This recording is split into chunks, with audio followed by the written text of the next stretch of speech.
What's up, y'all? Welcome back to the Woman Be Healed podcast, the podcast all about acknowledging the opportunity to heal, harnessing the power of forgiveness by leaning on God and community. I'm your host, Rashonda Powell.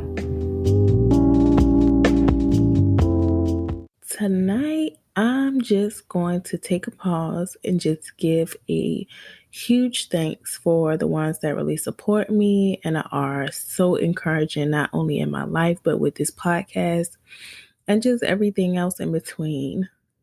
And then I want to take a minute to acknowledge something for the people that have been following all along for the past few months, and just acknowledge the fact that I have never really introduced myself. And my reason for doing that is because I like for people to really get to know me before I say my piece about who I am. I don't want to set the stage for something you will eventually see. So my truth is my actions and how I move and how my heart shows through. Because I feel like once you realize the type of person I am, everything else just kind of makes sense. And then there's like this other hand where I can acknowledge the fact that a person really can't establish who I am by what I talk about on this podcast, because what I speak on is subjective. When I come on the mic, every episode has a title and a topic, and it's just based on a certain one thing. I can pick it. I can pick what I speak about. I can pick how it goes and flows and what you guys hear. Just to do it some days, and some days maybe more, and some days maybe I can't say all that. But we all have to remember is just because somebody grants you a little leeway into their life does not mean that they're entitled to the full folder that has confidential written on it. Okay. And I don't know, where this is even coming from or why this just came about, but because this was not a part of this episode, I just want somebody to know that it's okay to not give everyone full access to you, because full access is not granted to everybody. That's reserved for a select few. Your name has to be on a list, and the bouncer will see you out if you in zones when you ain't got no business, okay? Reserve your space for that VIP. Very important. Power. God. God knows your backstory, your inner voice, the intent behind your action, and the most amazing thing that I love, He does not judge you for it. So do not feel bad if you do not give full access to everyone leaning in, trying to know your business and all that. That business is for you, period. Okay. Believe it or not, that was not the direction of this episode. I'm coming to you to ask this question. Why do we deny inevitable love? If that is too broad of a question, let me break it down to you in an example. My son, Zion. Zion is 3 years old. And Zion has a need to know and feel love for him to be okay. He can, quote unquote, get in trouble. And he won't leave or be okay unless he gets a hug of reassurance that he's okay with mommy before he walks off. And if he sees that I may get irritated, he'll say, I love you, to hear me say the words back. And if I don't say it fast enough, or if I didn't even hear him the first time, he'll ask again to make sure I say it back. And Lord forbid, if he feels like I won't, he'll break down in tears. The other night, he had an ear infection. And he cried all night long. So naturally, we are both tired, depleted of all rationale, and whatever else feelings, come about in those situations. They were all there. He was laying down at the foot of the bed and finally seeming to go back to sleep. Both of us getting relaxed and settling down. And then 3 minutes of us getting into this, rested kind of sleep, he spazzes and rams his foot right between my legs. Yeah. painfully annoyed, tired, and just like a natural response for me. I blew air and said his name with like frustration, like, please, Zion. And his response was like a beat down and hurt cry, followed by, you don't love me? Y'all, this hurt my heart so bad that after I settled him down, I like laid him down and then cried a little silently because what would make him think that I don't love him? As much as I give him hugs and say I love him and cuddle him and give him everything I do for him and his sisters and brothers, why would he say that? Am I not giving him enough attention? I know touch isn't my love language, but I still give hugs and cuddles. I give him everything that his little body asks for. I mean it. And then this question just came over me like, am I a bad mom? I mean, just a wave of emotions. And then something like really made me relate to how I feel like I related to how God must feel when we ask that question of him. Like, God, do you love me? You don't love me? You don't see me? I'm hurt. I'm going through. I need your hug and your confirmation. And is everything okay with us? Am I still your child? Do you still want to bless me and use me? Am I uncovered by your ark of safety? And then all of those questions came at me kind of relating to God. And then there's this other hand where it's like life.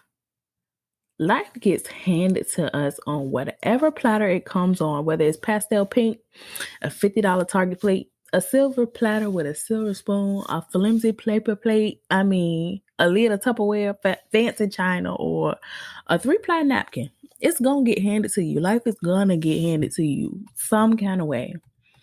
We go through these different experiences and relationships, and it all comes down to these lessons we learn from. It's like, remember, everyone is here for a purpose. Some people will be the villain in your life, and that same person may be a hero in another person's life. We can't choose.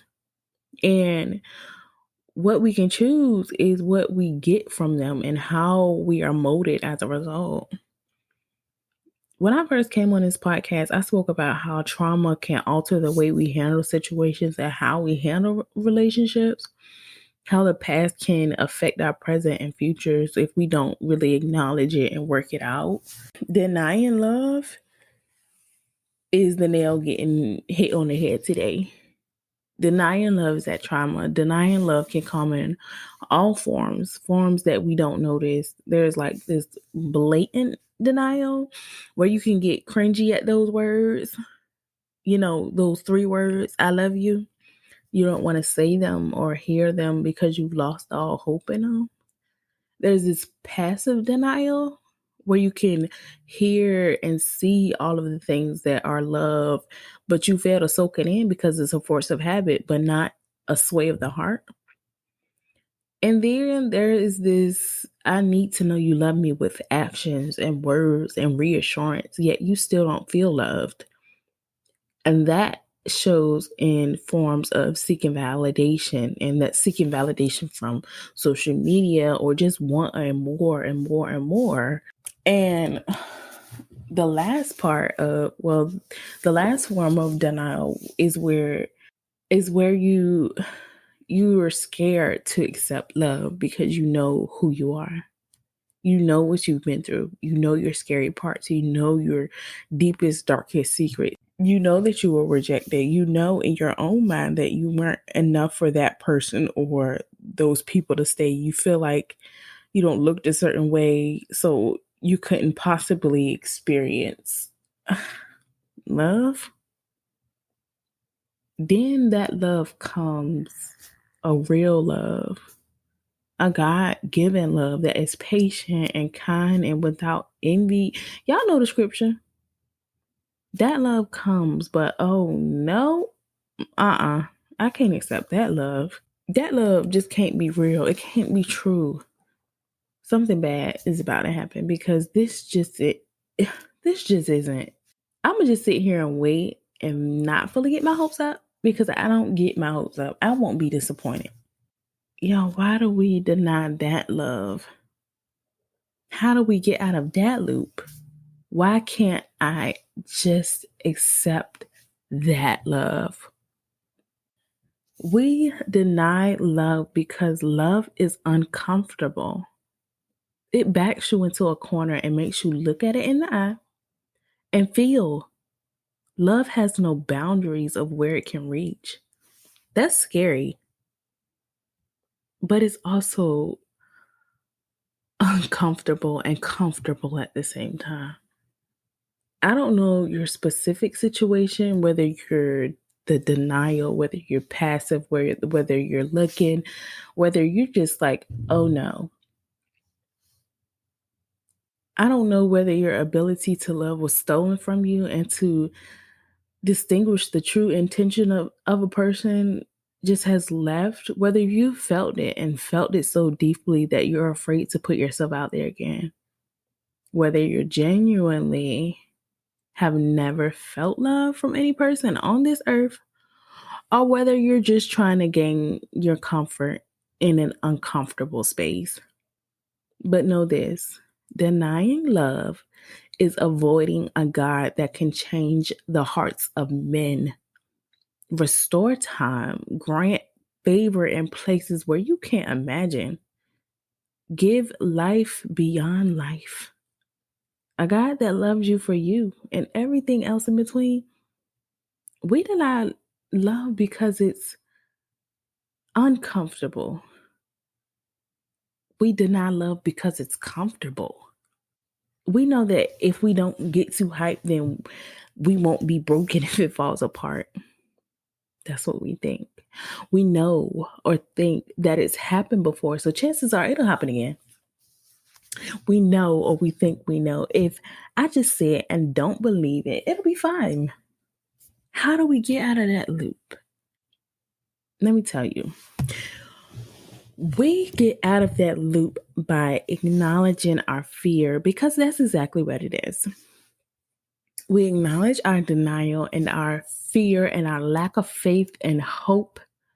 It always sucks when somebody says something about your faith, don't it? It just sucks when somebody says something about your faith, because we don't like to admit that. But I'll admit it and just follow suit if it's for you, okay?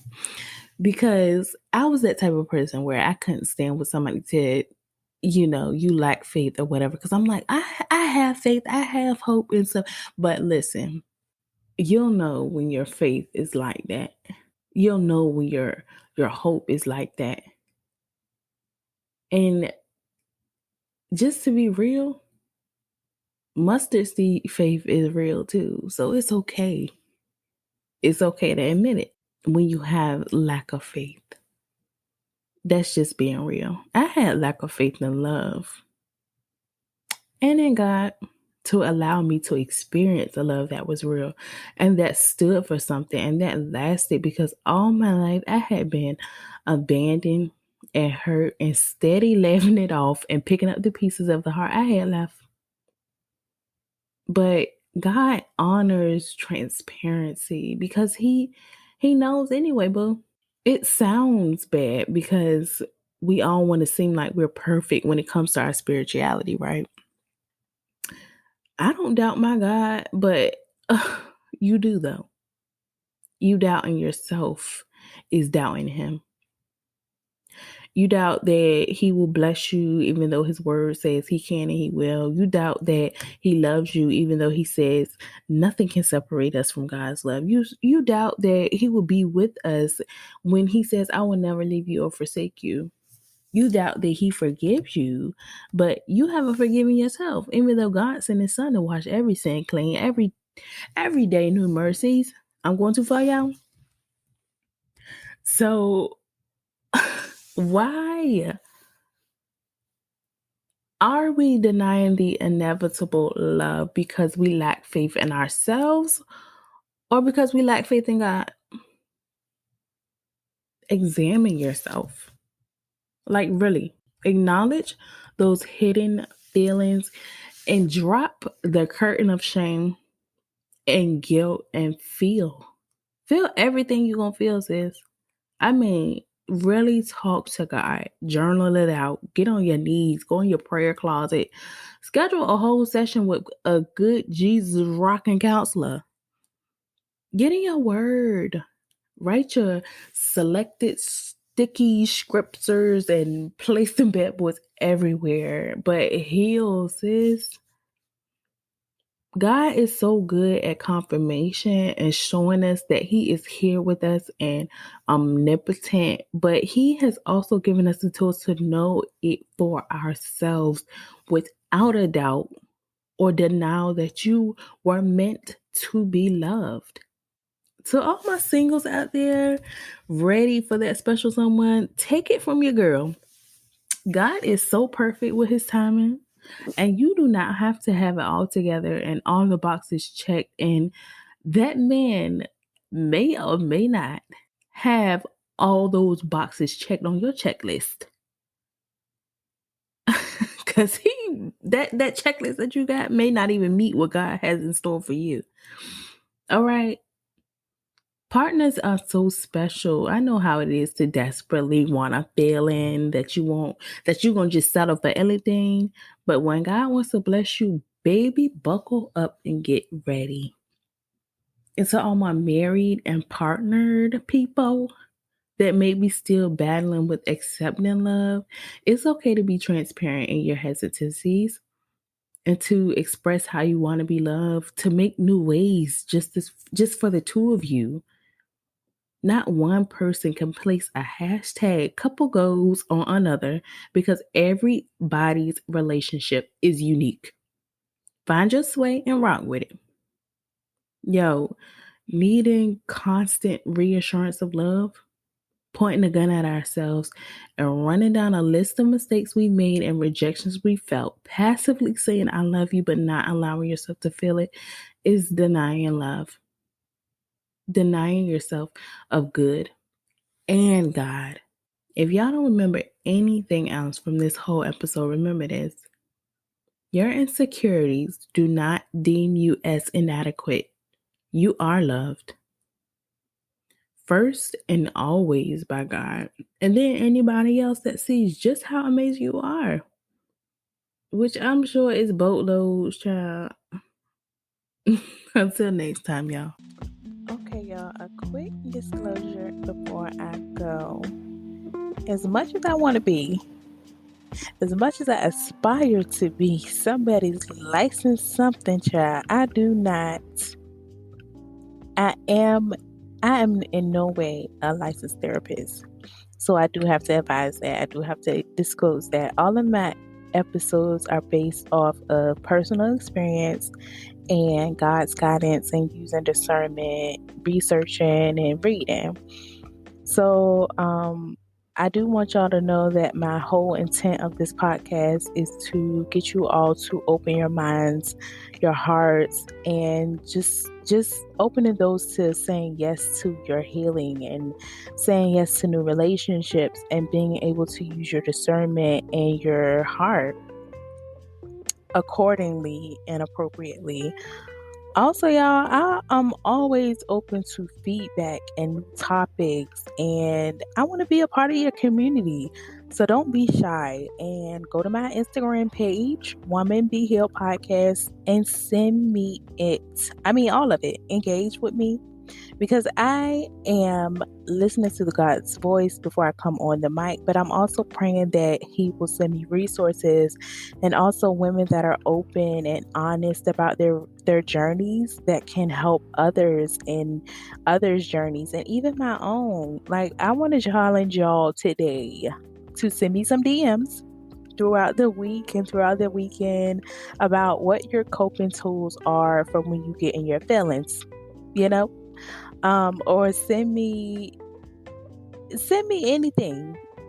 If you don't have any, send me. I don't have any, sis. Help me, so I can send you guys some resources and what I do to cope, and what I do to lead me back to alignment. So that's what it is for today's episode, y'all. I really, really, really enjoy the way y'all are rocking with me. even though it's a select few as of right now, but that's okay because God says, be faithful over few and he will make you ruler over many. All right. So this what it is as of right now, but I'm really believing in God to really elevate me and transition me and transform my mind and transform everybody's and all the believers' minds that are looking for this healing and looking for more in him. So yeah. All right, y'all.